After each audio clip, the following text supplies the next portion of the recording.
it was more drag and drop than having to enter each individual line. So they are complaining about the Excel capabilities, and sometimes that could be an Excel interface because you need to interface through your Excel, and these guys are trying to use that while connecting with your SAP, and that's where they are running into challenges, I guess. Growing a business requires a holistic approach that extends beyond sales and marketing. This approach needs alignment among people, processes, and technologies. So if you're a business owner, operations, or finance leader looking to learn growth strategies from your peers and competitors, you're tuned into the right podcast. Welcome to the WBS Podcast, where scalable growth using business systems is our #1 priority. Now, here is your host, Sam Gupta. Hello, everyone. Welcome to today's show. And if you are joining for the first time, this is part of our industry series for which we meet every Tuesday at 2 p.m. Eastern. We review one of the topics from the enterprise software community, one vendor or the solution. And for today, we have SAP IBP, which is part of our supply chain portfolio, and we have reviewed a lot of different solutions. So this one is going to be equally interesting. Before we dig into that, we are going to start with everybody's intros. I am going to start with my quick intro. Sam Gupta, principal at Elevate IQ. Elevate IQ is the independent ERP and digital transformation consulting firm. Andy, do you want to introduce yourself next? I would love to, Sam. My name is Andy Pratico. I've been involved with ERP software for manufacturers all my life. I've also written a book. It helps companies evaluate ERP software and uncover the truth before they buy. So thank you so much.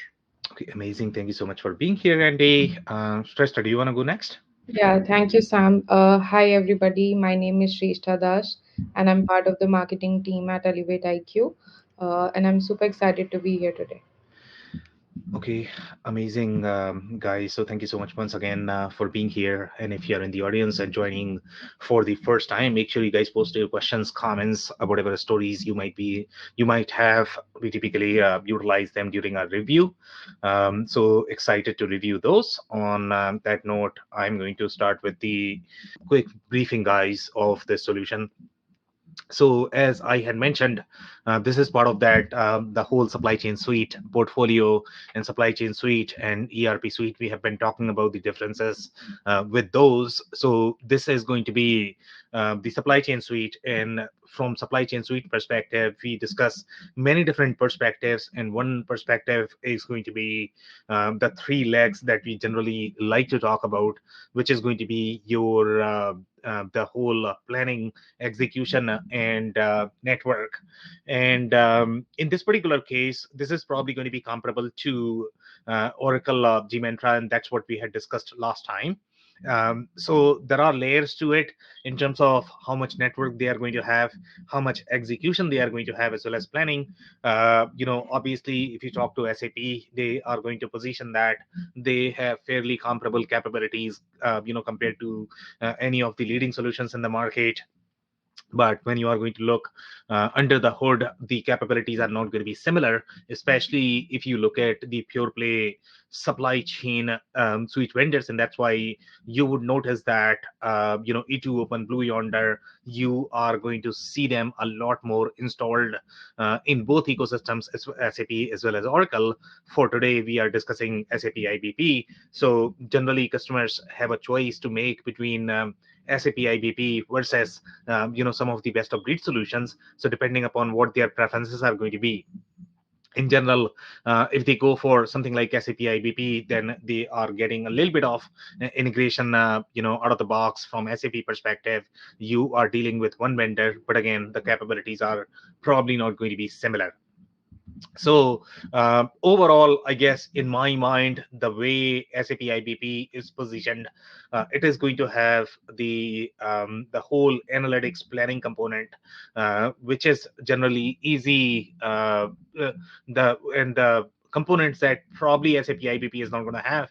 And again, this is part of that whole SAP S4HANA portfolio. So when you are going to buy SAP S/4HANA, they are going to include all of these solutions. So they are collectively referred to as SAP S/4HANA, but it's a bundle of many different solutions. Some of those are going to be part of your ERP suite, and some are going to be best of breed systems combining many different suites. So in this particular case, obviously this is going to be part of that whole supply chain suite. The architecture, the design of the suite might be slightly different from the SAP perspective, but they have a lot of best of breed solutions included as part of their portfolio. Oracle has taken very similar approach, and that's what we saw with Oracle Dementra, which is now called Oracle Demand Management Cloud. That is all part of now, Oracle Cloud ERP. So in this particular case as well, again, very similar approach as the way Oracle is approaching. Some background here overall from the SAP perspective, the way Oracle used to call Dementra, here SAP used to call this APO. But again, with Oracle, I think one of the differences that we saw that they are far deeper in the trade promotions planning. Obviously, SAP is going to claim that as well. But I think Oracle has a lot more logos in general in retail CPG space. SAP is going to have a lot more logos in the distribution, a little bit of manufacturing, and depending upon the verticals, but generally the complex products, I think SAP is going to have a lot more logos. That's what we notice. And that's why SAP is not going to have as much pure play retail functionality, such as your trade promotions planning, etc. You would not notice that they are going to have different functionality from the global supply chain planning perspective.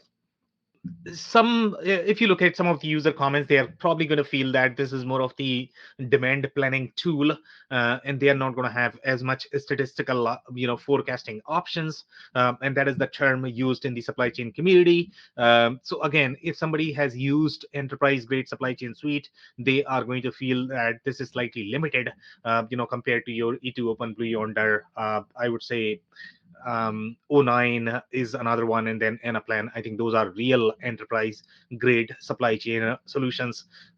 This is great, but I mean, it's not going to have as deep capabilities, from the supply chain planning perspective.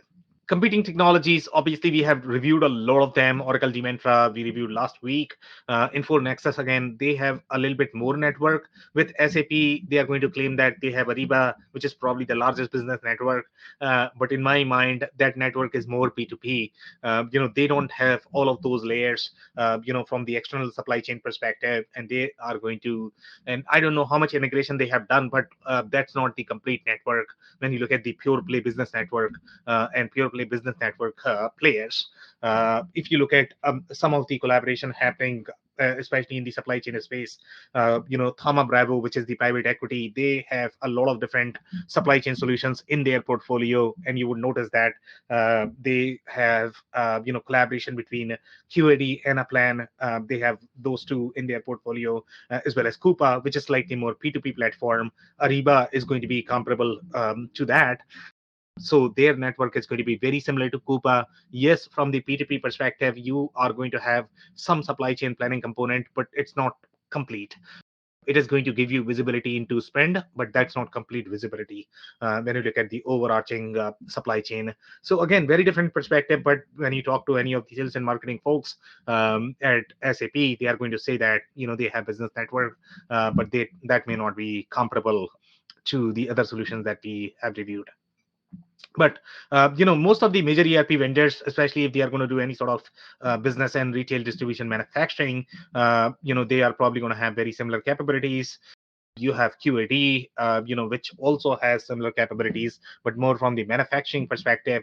IQMS, Dassault Systems, they are also going to have this. But again, I don't think they play in the retail space. SAP IBP is probably going to be used just a little bit in the retail space as well. If you look at the pure play competitors, they are probably going to be E2 Open, Blue Yonder, Connexus, Anaplan, Relics, Tools Group, Logility. Logility does a lot more, I would say, they do a little bit of manufacturing as well, as far as my recollection goes, and then O9 is very enterprise grade as well. So again, these are very pure play supply chain suite vendors. They all are going to be installed alongside Microsoft, SAP, Oracle. They have far deeper capabilities in general from the supply chain suite perspective than the ERP vendors. Some of the industries where you are going to notice this, they are doing some business in pharma. My understanding was that Oracle did far more business in pharma, but seems like SAP IBP is present there as well. Manufacturing is definitely a natural choice. Wherever you are going to have the larger workloads from the SAP perspective, you are definitely going to find SAP IBP there. But the kind of scale that SAP is dealing with, most of them are probably going to have best of breed architecture. So you are going to find a lot of different players in the market that are probably going to be part of the architecture. They are also present in consumer goods, but I don't know if they have all of those capabilities that you are going to find, for example, with Relics or with your even Oracle Dementra had far deeper capabilities from the consumer goods as well as retail perspective. Consumer electronic software, we have seen some logos from the SAP perspective. It's definitely utilized there. Finance is very interesting. I would guess that Oracle is going to have a lot more presence in finance, but seems like SAP is being used there as well. And then chemicals, which is a very complex vertical, and we have seen some logos there too. Now, we have touched on this one that trade promotions planning is not going to be as robust as you are going to find with Oracle and several other tools that we have reviewed. So you're not going to find that just because, again, SAP IBP does not have the pure play retail capabilities as much as you're going to find with slightly more retail focused solutions. And I think we have already touched on this point, so I'm not going to cover that. So now let's keep moving unless you guys have any other comments. Okay, so these are some of the case studies, and I think we have already touched on this particular point. So here, this one is Mexican household appliances company, and one thing that you are going to notice is SAP generally has a lot more presence outside of North America, especially in countries where you are not going to have any other solutions. So, for example, let's say if you go to South America, Europe, Asia, any of the countries that are going to have very complex financials, very complex processes. In general, SAP is going to have a lot more presence there. So you are going to notice a lot more logo outside of North America with SAP. So here they are saying, this is the Mexican company, and they are saying part of our digital supply chain transformation.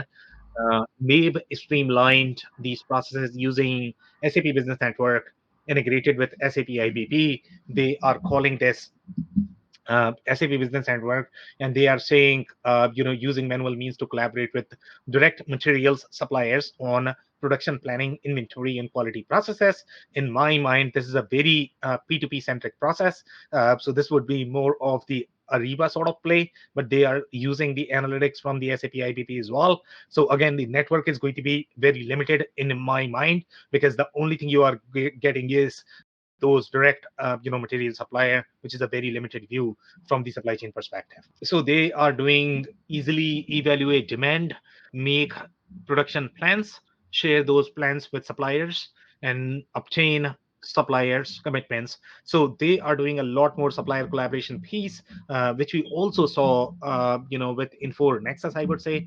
They do a lot of supplier collaboration, at least from the international perspective, international supply chain management. But again, this is not going to be the complete supply chain. This is going to be just the your sourcing vendor is what you're looking at. Yeah, but from the analytics perspective, you are going to have all of those technical capabilities that most solutions are going to have. The real differentiator is going to be in that network and the data that they are going to contain. This is another very interesting example. So here we are talking about agricultural machinery manufacturer. If you look at the vendors that are going to be present in this particular space, it's probably going to be in four. They are going to have heavy focus here, depending upon how large the company is. If that is going to be slightly bigger, let's say billions and billions of dollars, then you are probably going to find SAP a lot more in general. If it is smaller company, then probably Infor You might find IQMS, you might find QAD as well with those, but for the most part, this is probably in force market segment, I would say. So here they are talking about production despite supply restrictions with unified supply chain. So I don't know if this is really going to be the unified supply chain, even though they are able to do, let's say, demand planning. It's probably not going to be complete in Does general. this integrate with Unit 5? Integrate with what? Sorry, Unit 5? Unit 5. Yeah, didn't I hear you just say, maybe I misunderstood you? You mean Unit 4? Are you referring to the ERP vendor? What is Unit 5? Maybe it's Unit, yeah, I thought I heard you say Unit 5, but I might have misunderstood what you're saying, Sam. Sorry. Yeah, maybe. I don't know. Yeah, Unit 5, I don't remember, what that is. So in this particular case, we don't have any visibility here in terms of the integration, but for the most part, this is probably going to be just that the whole P2P sort of piece, and maybe a little bit of demand forecasting is what they are doing. And then we have BMS, which is a very large pharma player. So you are going to see a lot more either SAP or Oracle. In this particular case, this is probably SAP Shop. So they are saying by integrating SAP IBP, Fiori apps, and SAP BTP capabilities to co-innovate a unique, user experience for the BMS supply chain planning team during its transformation program that increased the productivity and efficiencies of BMS's clinical R&D and cell and gene therapy and supply chain operating model. Again, it seems to be a very SAP-centric shop, but they don't have real evidence whether they are getting the complete, SAP capability, complete supply chain capabilities that they are going to find through the best of breed, supply chain suite players. But if somebody is going to be pure play SAP shop and they don't necessarily care for all of those capabilities, they are probably going to be okay with this. So here, one of the things that you are going to notice is overall, I guess they are going to be far deeper in terms of the kind of algorithm that they are able to manage. So you are going to see a lot more capabilities in terms of the depth of the capabilities, the kind of competitions that they are able to perform. So that's where you are going to find the depth. You are not going to find breadth as such. And that's why probably in the SAP workloads, you are going to see a lot more players installed. You're going to require a lot more add-ons in general, but for the most part, when you look at the whole statistical capabilities, I guess that's where you're going to find a lot more terms. The planning capabilities are going to be far deeper in general that I don't think we have seen with the other solutions when we reviewed those. So that's where I think that you are going to see a lot more. So one of the things is the overall, they have spoken about the outlier detection tested methods. So again, this is going to be more from the analysis perspective. They have the probabilistic methods such as your MAD. You have proximity based methods, GB scan. You have outlier ensembles like isolation forest, I guess. So some very, very, very interesting capabilities there that I don't think we have seen with the other solutions so far. So that's where I see that they have a lot more depth in general in terms of the competitions, and sometimes this is probably the reason why a lot of users feel that this is probably much more difficult to use because in terms of the algorithm, it is probably going to be really deep. So that is probably going to increase your training time, etc. Some of the things that we have seen, I don't think other solutions had this kind of depth. Even if you look at the layers that they are able to support from the safety stock drivers, or if you look at the forecasting accuracy as well, in that they have a lot more layers in general. So for example, let's say if you look at just the demand variability, they have variability from many, many, many different perspectives in terms of the levers that are going to be relevant from the variability perspective. So all of those are going to be covered as part of this solution. And just computing of safety stock, they are probably going to have any of the variables that can impact your safety stock calculation. They are able to forecast all of those independently, so which is very deep in general. In this particular case, it's going to be, for example, let's say if you're looking at safety stock per location, that's probably going to be there with most of the solutions, but depending upon how much consulting effort it is going to require in enabling that, and this functionality may be inbuilt as part of your SAP IBP. But again, this is going to be all recommendation, and which is what the term that Andy had used in one of the reviews. So it's really they are not necessarily doing the transactional planning. They are doing maybe daily or weekly planning. That's probably what you are going to get out of it. But depending upon what all is impacting your safety stock calculation, what all is impacting your demand forecasting, so you are going to have a lot more layers. You are going to have a lot more control to be able to forecast that independently. So is this going to forecast the safety stock layers? So there are many different layers from the safety stock perspective. So it is going to allow you to control all of those levers in terms of what are different variables that are impacting your safety stock. So per location is just one. So here you are looking at demand variability per location. So let's say if you have two location and demand could vary based on I don't know what all reasons, right? So here you are looking at independently controlling each of those demand and sort of forecasting, okay, what are going to be my coefficient that you have to use to be able to accurately forecast each of the location. So you have a lot more control in general in forecasting. But at the end of the day, you are probably computing just one or two numbers, based on this analysis. So safety stock is one. The second is probably going to be your lead time. You are simply coming up with those numbers so that your ERP system can rely on those. But overall, from the forecast perspective, they are going to use a lot more internal data, external data to be able to do the what if scenarios that you have to do and come up with those numbers. So here we also have some more. For example, let's say if you look at transportation lead time and variability per location. So you are not only computing your safety stock, but you are also looking at you are segmenting your lead time. So lead time is going to be one as your whatever vendor lead time you have or supplier lead time. So that is one variability. But then you are also going to have transportation lead time per location, per port.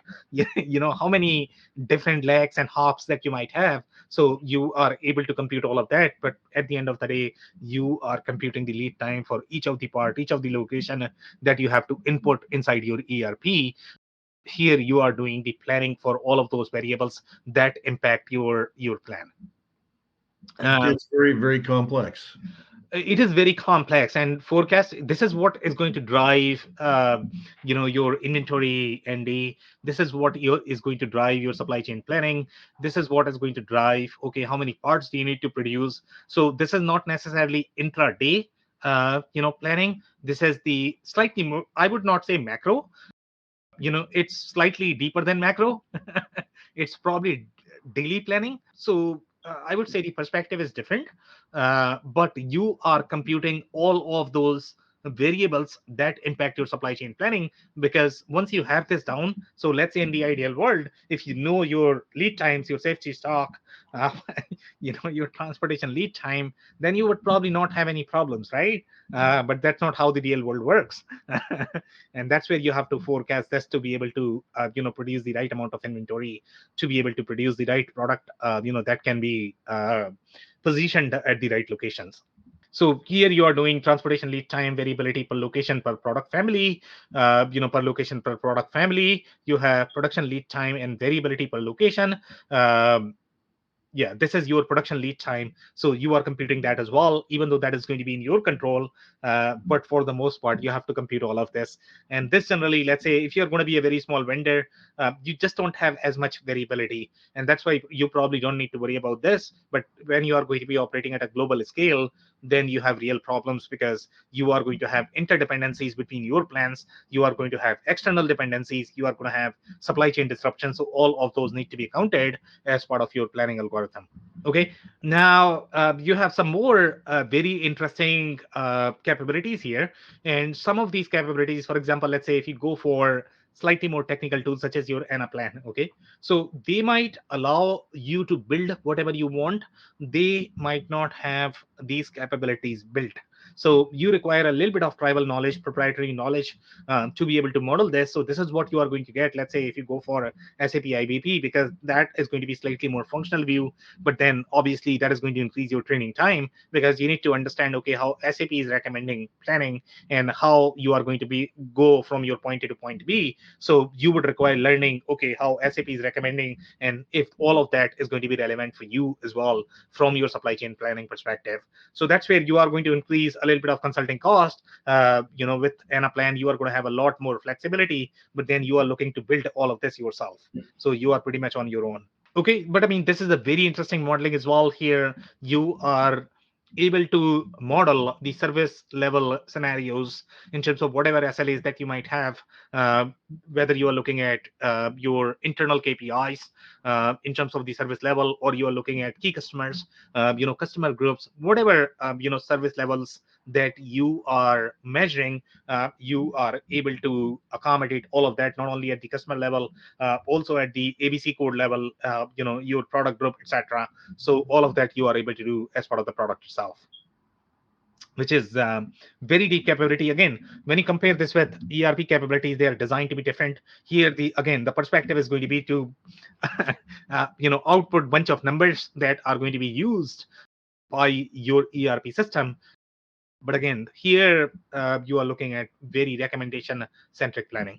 Okay, so some more very interesting terms that they have used that we have not seen with any other solutions. They might have this, they might not have this. So here, obviously, you are able to do, for example, let's say if you look at lot size and lead time, so you are able to plan at the lot size level. You are looking at the lead time of that. So you are looking at something like PBR, T lead time, T minimum lot size, P lead time. So these are going to be numbers that you have to input inside your ERP system. But who comes up with those numbers? Those numbers is what is going to drive, whether you are going to make money or not.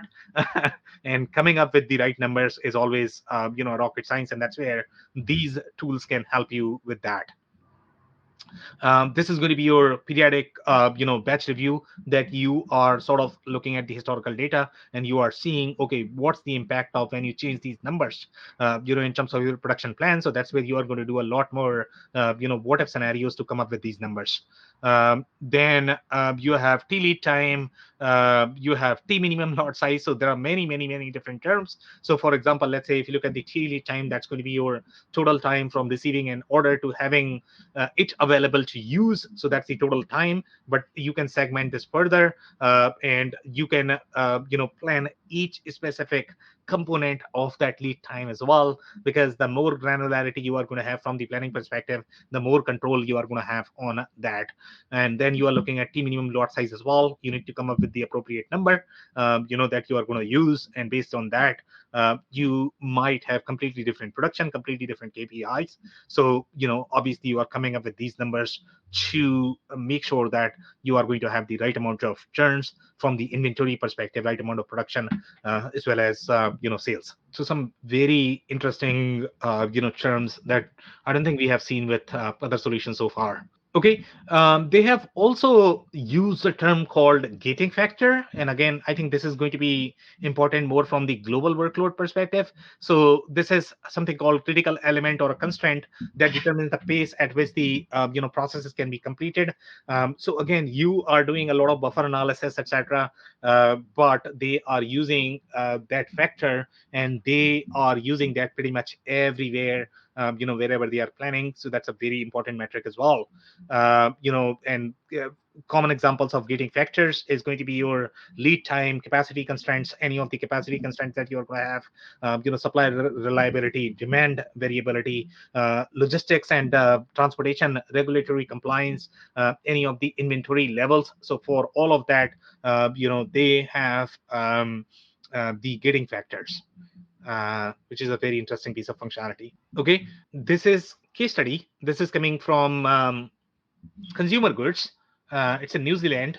The employee size is just 1,200, and here they are saying demand planning at FBNZ, is challenging due to the fluctuations in a fast-moving consumer goods environment. We have seen that, especially in the FMCG space, the supply chain is far more relevant in general. And here they are saying increased variations from trade promotions. But if you look at the comments, they have noted that they are probably using a different trade promotion system. So that's where the layers are going to be. I don't know how deep their capabilities are going to be from the trade promotions perspective. Oracle has very specific module for this, so that might be a difference in the SAP versus Oracle capabilities. So here they are saying real-time solution brings together demand, supply, and financial forecasting in line with companies' integrated business planning processes.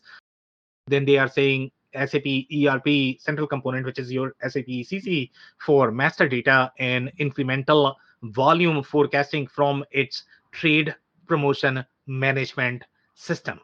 So sometimes they might use different best of breed systems, just because even among these systems they might use this for demand forecasting just because they like its algorithm a little bit more. But then they might use a best of breed trade promotion management system as well, depending upon the goals, whether they like the trade promotions functionality from SAP or not. So in general, when you look at the analytic system or the S&OP system, you can use multiple systems. It's not going to be as much impact as you are going to see. Let's say, for example, if you try to cobble together your ERP modules, that's a much heavier lift in general. For analytics, since you are simply computing a bunch of numbers, it's not going to be as much a problem from the integration perspective. You can technically use best of breed systems for your analytics workload if you want to do that. SAP ECC with forecasted trade spend from trade promotions management system. So they have used this, that they are getting this pricing and standard cost data from SAP ECC, but then they are getting the forecasted trade spend from your trade promotions management system. And by the way, they have only discussed about the trade spend. In general, obviously, when you look at the trade promotions, I think the only thing you are going to have is the trade spend, because that's where you are looking at your marketing development fund or business development fund that you are releasing to your retailers, manufacturers, and they are sort of based on that you are sort of doing your supply chain planning. And do you have a comment? No. Okay. So one more comment: this allowed the company to gain insights into planned revenue, discounts, trade spend, cost of goods sold, and standard gross margin at the customer and product levels across time in a single view. Again, very standard boilerplate from the S&OP perspective. I don't see much of a difference there. Okay, I'll keep going unless you guys have any comments. Well, the only comment I was going to make is, obviously being an SAP product, it's going to be widespread in its functionality and diverse, and probably touch every aspect of the enterprise that a company can think about. So depending upon how you define the diversity and the yes, they are going to have a lot of different capabilities. They, as part of your SAP S/4HANA bucket, they have a lot, but I don't think they are going to be as deep as some of the other best of breed solutions. Oh, really? Okay. Yeah. So for example, let's say if you compare this with, and that's why companies that are going for SAP S/4HANA, it's very rare that they will go for SAP IBP, even though they have that. Yeah, they will go. Is there overlap? I would say Blue Yonder is probably going to have much deeper. Okay, gotcha. Especially if you are in the retail space. E2 Open is probably going to be much better. The kind of depth that they are going to have. These and again, that's where your supply chain suite and your ERP suite differ, right? So from the ERP perspective, these guys are going to be far deep, but they are not as deep from the supply chain suite perspective. And that's where your best of breed supply, because they are not trying to be, try to get into ERP market. ERP market is very different in general. When you get into the ERP market, then you are covering literally the whole world. Look at this example: 220,000 employees. Exactly. But I mean, ERP market is very different from the supply chain suite market. Supply chain suite, that is going to be relevant only where you have a supply chain planning that is going to be relevant. So ERP vendors, they can never match the the depth of the supply chain suite. So that's where the market is sort of divided. If you want the best of both worlds, then you go to ERP vendors, you get the ERP capabilities from that. And then if you are going to be in retail distribution supply chain space, then you are better off going, again, if you're going to be slightly more enterprise players, when you care for very deep supply chain planning, then you are better off going with Blue Yonder, or E2 Open, those solutions. And you are going to see a lot more cases where companies use those as opposed to getting everything from SAP or Oracle. Yeah. Okay. So here, this is Microsoft, and obviously Microsoft, has their own ERP, and they are using SAP IBP. Can you believe this? Yeah, the fox is in the hen house. Yeah, so they are running on SAP ERP, number one. Number two, they are using the supply chain solution from SAP. So obviously, overall, if you look at Microsoft is not there yet, to be able to handle that Fortune 500 workload in general, even though a lot of people might claim that, Microsoft ERP is as good as SAP. That's not true at all. And they don't even have the S&OP component. I mean, you might have Relics that is doing a lot of business in the SAP ecosystem, but they don't have a real, S&OP or supply chain suite. There is a little bit of supply chain suite that is sort of built as part of your Microsoft ERP, but again, that's not the same as what you're going to find with your SAP, Oracle, E2 Open, Blue Yonder. They have very different capabilities. Okay, so here Microsoft is actually using this. So they are saying, complex devices, supply chain with more than 42,000 active stock keeping units and 33 manufacturing and distribution centers carrying out work in 108 countries. So obviously Microsoft is not able to handle this workload. Otherwise, they would use their own products, right? But they are not using that.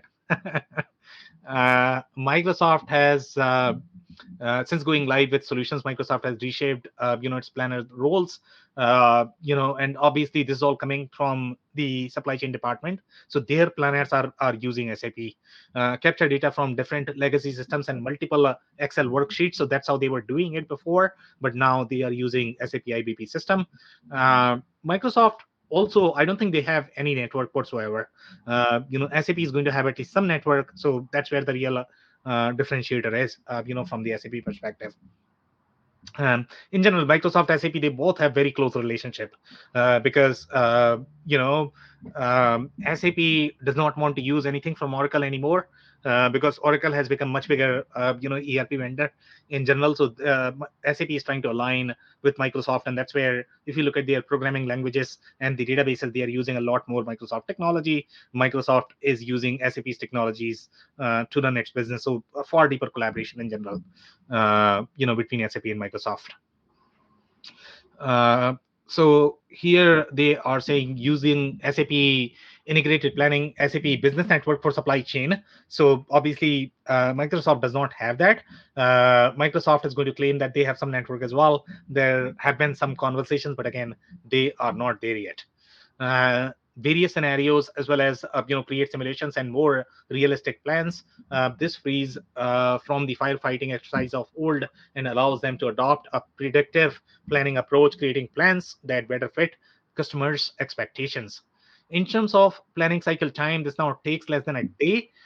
Microsoft has also seen a substantial increase in on-time planning as measured by the number of purchase orders created, transmitted, and confirmed. So, the kind of capabilities that they are talking about, it seems that they are talking about Ariba as well as your SAP IBP combined, which is a very P2P centric play. And obviously Ariba is probably one of the best systems out there for the enterprise grade P2P workloads.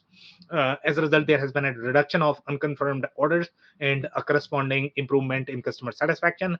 Now, planning the vast majority of its products through SAP integrated supply chain, SAP integrated business planning, and its own Azure tools. So, in general, if you notice, a lot of SAP workloads are deployed on Azure. So obviously they are using their own workloads, from the infrastructure perspective, but they're using SAP technology. I don't have anything else here. Okay, so I'll keep going here with respect to reviews. So this is, from 2023. in this particular case, this is the finance industry, which is very interesting. And obviously, they have a lot of supply chain, as well, even though they are going to be, let's say, 10 billion to 30 billion dollar in revenue, but their supply chain workloads are probably not going to be as big. For example, let's say if you look at banking, they are doing a lot of things from the supply chain planning perspective, but it's never going to be similar to your retail outlets, because they have to move a lot more products in general. So here, this is coming from 2023, and they are saying a very comprehensive tool that helps in planning end-to-end business processes. It has a pool of well-defined modules under IBP that makes it ideal for businesses. It provides real-time analytics and accurate forecast, and is highly flexible in nature. It also offers amazing template customizations, and the dashboard are very intuitive too. Again, in this particular case, they are okay, just because their supply chain planning is not going to be as deep in my mind, just because that is a finance company. They are not as deep in supply chain. And here, they had considered Alteryx, right? And that is slightly more data vendor. That is not even a supply chain vendor, to be completely honest. And then you have Microsoft and Logility, which is very interesting choices there. And I don't know what they have done, because Microsoft is using SAP, but these guys are looking at Microsoft, which is interesting. One area of improvement could be the demand sensing capabilities. Another is with the Excel interface that often has a lot of performance issues. In general, with any of the SAP solutions, they are not as friendly with Excel for whatever reason. They still cannot figure that out. So that's going to be given even with these tools, which are meant to be very Excel friendly, but seems like they have a lot of issues here with that. So one more review here coming from 2023, and here they are saying master production schedule for production material explosion, inventory policy, competition, and DRP. So those are all very S&OP centric capabilities that they have utilized. They are saying it is basic and easy to use application that can be linked to ERPs using simple SQL queries. Okay, so I think this is very on-prem world, and that's when they used to link using SQL queries. I don't think SAP is allowing that in the cloud workloads. So I think she was on APU, and that's why she's thinking that she is able to do that. But in the cloud world, in SAP S/4HANA Cloud, they might not allow that. You have to go through BTP probably. And then they are saying SAP integrated business planning, and we know they are on the way, but those improvements have been slow to come to fruition. So they are looking for certain improvements. Obviously, they have outgrown some capabilities, but they are not able to find. So they are saying, although capacity management elements are enabled in SAP IBP, there is still room to make it completely useful for some sectors, and those sectors are going to be very deep in supply chain. That's where I think it's probably going to struggle. That share capacity across different products. So that's where the layers are, that they are probably not going to be as deep in their capabilities. I'll keep going here unless you guys have any comments. So this is also mid-market, and in mid-market they are using 2023, and they are saying SAP integrated business planning is useful for trade promotion planning, which is very interesting, because with the other review we saw that, I mean, they are probably using external system. So I don't know, how much functionality they are going to have, from the trade promotion planning perspective. Maybe not for a real retail shop.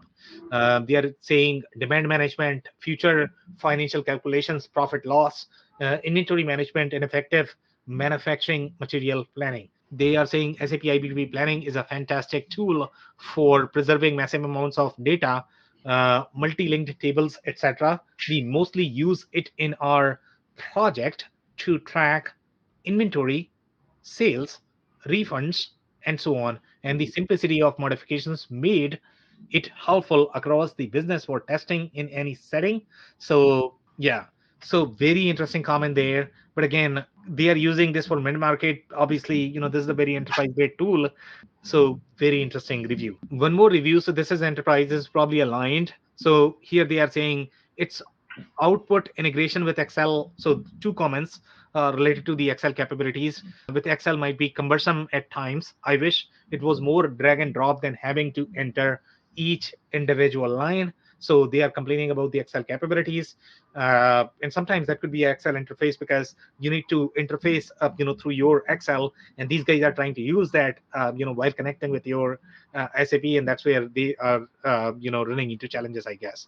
But when you are dealing with such massive workload, I don't know if Excel is probably going to be a good interface to be able to do that. So it might be a training issue. The platform should not be confined to corporate applications, but also be adaptable to emerging AI technologies in end and integration architecture for the same would be beneficial. And again, SAP is not going to provide that, okay? Even though they might claim that they have a little bit of integration architecture, enterprise architecture, but again, it's not their job. So that's what you need to do it yourself.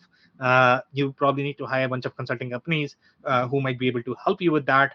SAP's goal is to sell their products.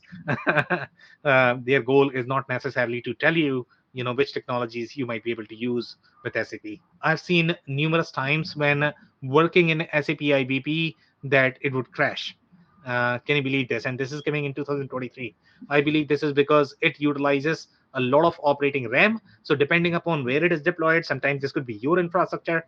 Sometimes if it is happening in cloud, then that is probably a serious problem. But in general, when you look at any of those planning workloads, they are going to require a lot more firepower in general. The kind of workloads that you are doing, you are spinning off massive databases, and I don't know if they can scale to your demands, to be completely honest. So again, that's where even systems such as SAP IBP are struggling. So you are probably going to have that issue with pretty much every single system out there. It slows down the procedure, has a lot of questions regarding the names. Yeah, sales team seems to have some sort of issues. So it looks like as if this is a training issue. This is not necessarily the product issue. They are saying we utilize IBP to estimate sales receivable from key account. So they are doing sales receivable planning, and that you need to plan as well, right? So seems like they are able to combine both of these S&OP as well as a little bit of finance component. That's what we saw with Oracle as well, and that's where you are going to have the real connected planning. But I don't know if they are going to be as deep with respect to your connected planning capabilities as in a plan. But seems like they are able to do at least something there. Unless you guys have comment, I'll keep going here. So this is also coming from mid-market, and it seems like, we have seen a lot more logos in the mid-market, right? Which is very interesting. My perception of SAP IBP would be that that is probably used in the large enterprises, but a lot of mid-market companies are using this as well. Yeah, I would have assumed it would be targeting the larger, but you're right. All of them are relatively under 1,000 employees. Yeah. So depending upon, I would say, if they are a pure play SAP shop, there is a possibility that they might use it. Yeah. So here they are saying solutions like subcontracting planning are not in place. Can you believe this? So this is going to be the real manufacturing, and we have seen the SAP in general being slightly on a weaker side for manufacturing. Their mid-market solutions, they don't have as much depth from the subcontracting perspective, even within their ERP. So I'm not surprised to see this, that they don't have this. And again, subcontracting planning, in my opinion, is going to be as big a variable as your vendors or your demand forecasting. So I don't know why they don't have that. Maybe it is not targeted for manufacturing, but seems very strange. Well, yeah, there's a subtle difference between a vendor and a subcontractor, because they're actually doing a service for you. No, vendor could be purchasing materials, right? Yeah, so subcontractor planning is going to be far more robust, right, Andy? That's because Absolutely. That's what we, yeah. So if you look at different supply chain solutions, S&OP solutions, not everybody has capabilities from the manufacturing perspective. Like if you look at the demos, so I remember that Connexus had very BOM-centric planning that we could not see in any other solutions. They are doing, hey, SKU location plan.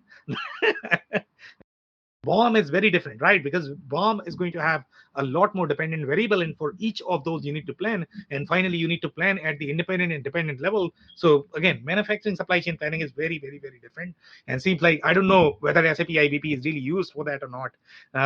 Seems like a lot of CPG, pharma, agriculture, but not necessarily the deep manufacturing. manufacturing. Yeah. So very interesting comment. But pay attention to that. Ask about that whether they can do, and at least in the demos. I mean, if you look at any of these screenshots, I'm not seeing a real bomb. So pay attention to that if they can really do that. Manufacturing planning is very, very, very different, even from the supply chain planning perspective. Okay, so this is also mid market, which is again very interesting. This is coming from 2020, Isn't and they are that saying, interesting? yeah, the most frustrating part is that there was no out of the box functionality to connect IBP directly to SAP when uploading forecast. This was available in APO, and it's a tough pill to swallow when the new system does not have basic functionality that was available in the old system. Again, guys, the architecture has changed completely. Okay, the way your old on-prem systems were designed, this is a new architecture. It requires a lot more enterprise architecture expertise, integration expertise, master data governance expertise, because now you are living in a very shared environment. The architecture is designed for shared environment, so you are not going to get the same capabilities. These capabilities are going to be very different, so don't expect the same capabilities that you had in the on-prem world. Okay, if you guys don't have any other comments, I'll keep going here. This is chemicals industry. This is enterprise 2019, and here they are saying only statistical forecasting, mass forecasting option. This was a great and important step ahead compared to your SAP APO. So there were some limitations there, but now you have a lot more capabilities from the statistical forecasting perspective. And then they are saying data load limitation, lack of visualization options, no algorithm name appearance on the Excel side. So the whole Excel interface capabilities are slightly on a weaker side. Please also note IBP has wide range of statistical forecasting algorithm, but it was designed to be a demand planning tool rather than a statistical software. So again, I think what they are referring to is that they don't have as deep, I call this as more of the S&OP capabilities, because I would assume that these capabilities are going to be there with most S&OP systems, but again, SAP is not going to have depth there. In case you are looking for more statistical forecasting tools, then this might not be the best fit, might fit your needs better, and if your focus is going to be on the statistical part. If not statistical forecasting, what are they assuming the product is for? So they are saying that this is only for demand planning. This is not necessarily for, yeah. So the way I would read this as, I mean, they are looking for far more algorithm, I guess, in terms of how you are going to forecast, right? So they don't have those calculus-like capabilities that you're going to see with other software. Yeah, to have a baseline forecast for each and every plant, product and customer combination globally, it started pretty roughly, but currently the global run is working without major problems. It is planned to be a demand planning software, not a statistical forecasting tool. Yet due to our role, we must use it for the it as a statistical forecasting as well. Yeah. What is the time now? 2:40. So 2:54 to 55. So we'll do one more and then we can cover your comments. Enterprise, this is coming from 2019. Dependency on SAP as a cloud platform admin is controlled by SAP. Need to raise ticket to SAP for any major issues. That's not a big deal. We are using SAP integration business planning for demand and supply planning. So nothing meaningful there, I guess, that I can hit on. So yeah, that's pretty much it. So the thing I found most interesting is, it's obviously an SAP product, but it's not really designed to work alongside S/4HANA. no, it is definitely, it is part of the S/4HANA suite, but I think if you look at this more from the supply chain lenses, they are not going to find the same capabilities. Let's say if somebody has used something like Blue Yonder or E2 Open, it's not going to be as deep. That I think that's where the complaint is coming from. You are not going to have the comprehensive supply chain planning capabilities. So SAP has included that as part of their bucket because they don't want you to go anywhere else. But if you're looking for that best of breed experience where you get the real supply chain suite, then you need to go for the real supply chain suite as opposed to buying it from Oracle SAP.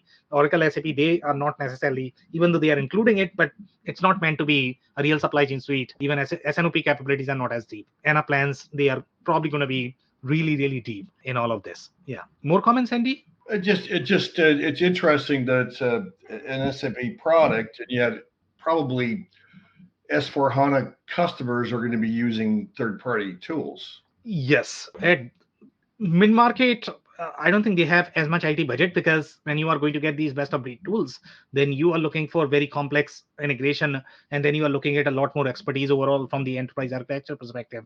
So I don't know, how many resources that they are going to have, but you are easily looking at, a team of, let's say, 40, 50, 60 people, and you are looking at millions and millions of dollars for the integration planning, etc. Yeah.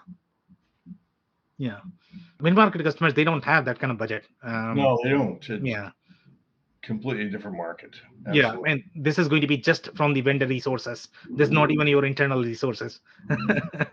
Okay, Srestha, do you have anything? Comments? Yeah, can you hear me now? Yes. Yeah, I just feel like this product also needs a lot of expertise in order to use Yeah. it, as it's already providing templates. Now, if you don't have the user awareness to do that, then I feel like they're going to have challenges while doing that. Um, yeah. Yeah, so you're completely right that you are going to require a lot more consulting training, because Mm. then you need to learn the SAP's way of doing this. And I guess that's where that comment was coming from, in terms of them thinking that this is going to be more of the calculus, the mathematical tool, the statistical tool.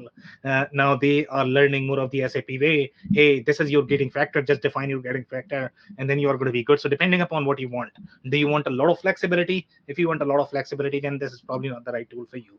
If you want to do this in budget, then this is probably better. But again, you would require a lot more training, consulting. So it Yeah. depends upon where you want to spend. Yeah. More comments, guys? No, thank you very much, Sam. Of course, guys. So if you guys don't have anything else, that's it. That's a wrap. If you joined for the first time, this was part of our industry series, for which we meet every Tuesday at 2 p.m. Eastern. So make sure you guys are going to be here next week. We are going to come back with another vendor or the solution. On that note, thanks everyone for tuning in today. Thank you for listening to another episode of the WBS Podcast. Be sure to subscribe on your favorite podcasting platform so you never miss an episode. For more information on growth strategies for SMBs using ERP and digital transformation, check out our community at WBS.rocks. We'll see you next time.